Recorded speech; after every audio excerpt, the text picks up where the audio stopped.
Good morning from wherever you're going to see this video from. My name is Obina JX. I am a school administrator.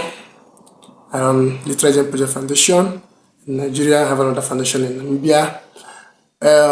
My aim is to help teachers and parents now to know how to improve slow learners. Slow learners are student pupils that are learning,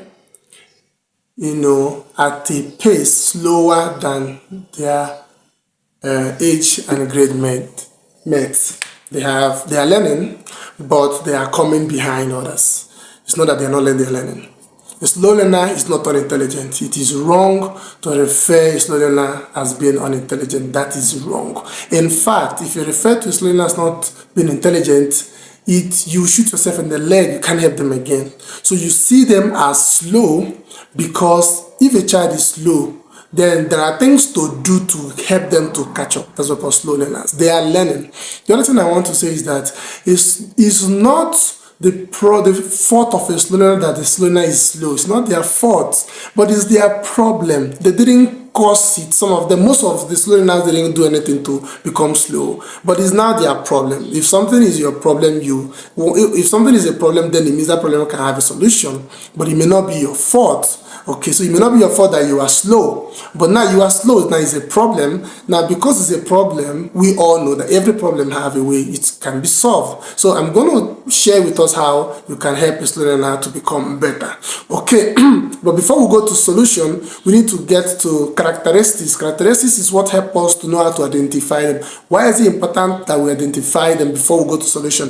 Is because if you go to the hospital, you don't just start treating. You go to the hospital, they carry some tests, some check, some diagnosis to be sure that what you say is wrong with you is what is wrong with you, so that the right treatment will be administered.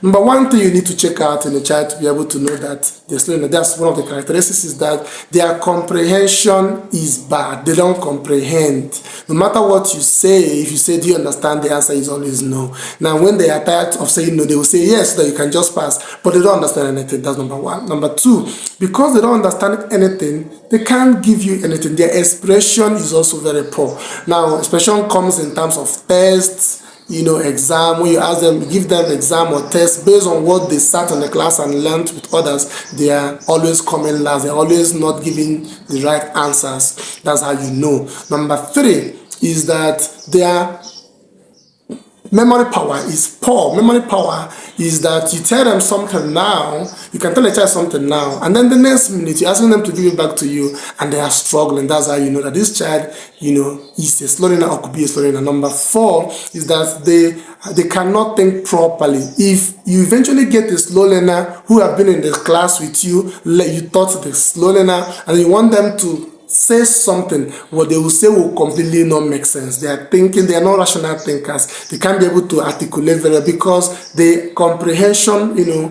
process is bad already. Finally, how you know that this child is a slow learner, there could be other things, but these are the ones that are very, important, is that they lack concentration. They lack concentration in the class. Now, it's simple. Because somebody is not understanding what is going on in the class, they can just be distracted. It's either they are distracting themselves or they are distracting others. Their concentration level is very, very low. So now, when you have a child in your class or as a parent in your house that have these challenges, just know that this child is having, is a slow learner. And then the solution can start, because for every problem, there is a solution. So in my next video, I'm going to begin to show you how to help slow learners. Please be in this journey with me, because you will like it for either your student, pupils, or your child. God bless you.